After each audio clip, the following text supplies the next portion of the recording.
तर आम्ही चाललो फिरायला म्हणजे टेकडीवरती चाललो आहे. तर दुसरीकडे जायचं होतं पण ते काय जमलं नाही जायला.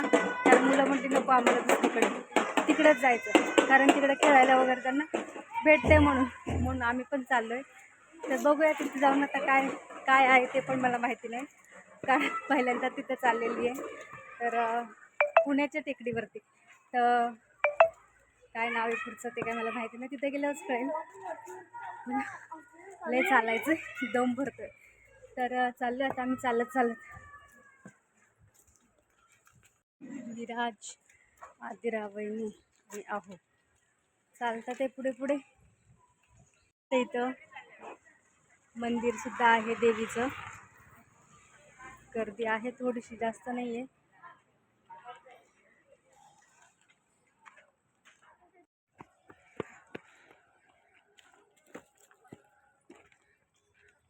अजून तर लय मोठे चालायचं, एवढंच थकलंय.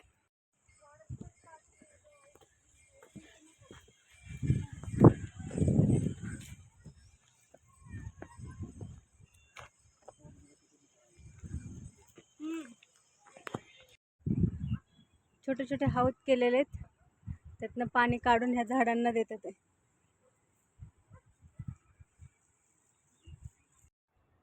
हा बघा पहिला व्ह्यू, पूर्ण पुणे दिसतंय खूप लांबून.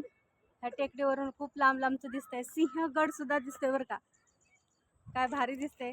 थोडं चालायची मेहनत आहे पण वरती आल्यावर खरी मजा आहे बरं का.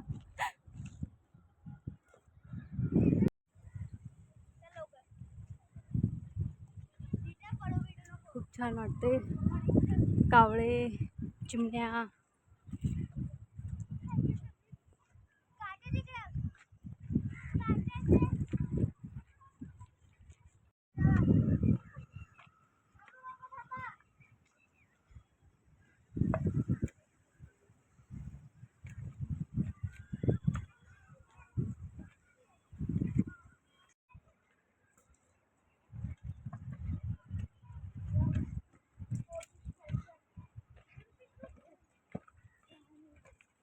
तुमच्या अर्चना ताईंनी मोठे 2 टप्पे पार केलेले आहेत चालून.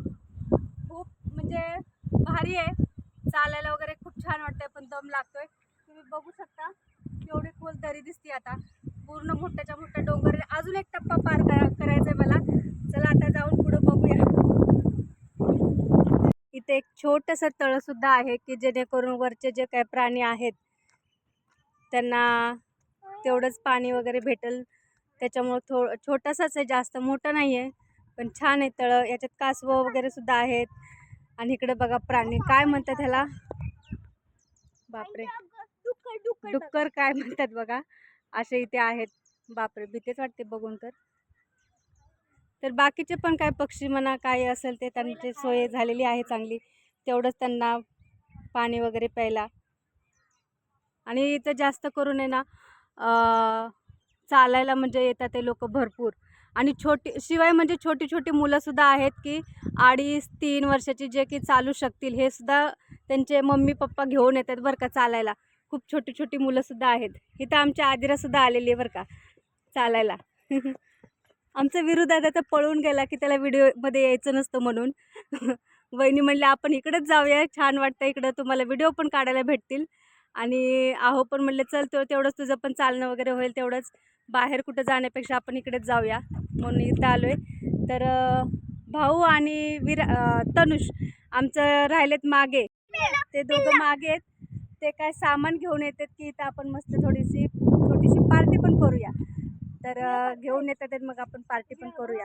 आणि काय वातावरण झालं एकदम मस्त, निसर्गरम्य वातावरण, भारी ढगाळ वातावरण आहे, सुंदर अशी हवा लागतीये, ढगाळ मस्त वातावरण आहे. आता असं वाटतं की जोराचा पाऊस पडेल, म्हणून आम्ही घरी पोचल्यावरच पडबावं, नाही तर आम्हाला जावं लागेल भिजत. ते आणलेली आहे आणि इकडं खाऊच्या वस्तू सुद्धा आणलेल्या आहेत. हे जे आहे ते दुसरं तळ आहे, हे जरा मोठे आणि थोडं स्वच्छ सुद्धा आहे. काही लोक बघा त्या काय आहे ते डोंगर, त्याच्यावर जाऊन बसलेले आहेत बघा.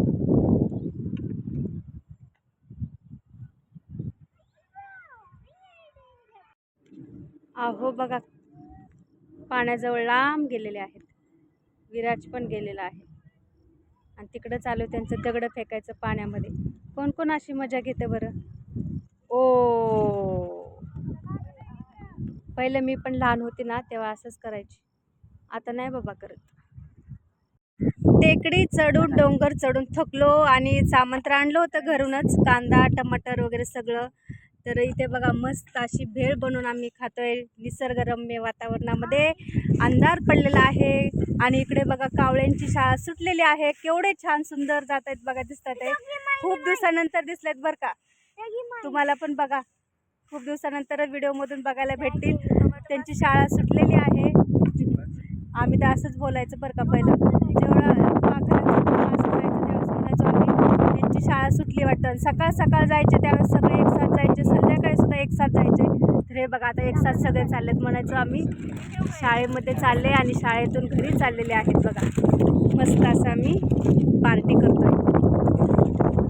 तुम्ही म्हणता वहिनी दाखवा बघा, इथं वहिनी, इथे माझा भाऊ, इथं माझी भाची अदिरा आणि इथे तनुष आणि इकडं लपलेला आहे आमचं, तुम्हाला माहीतच आहे.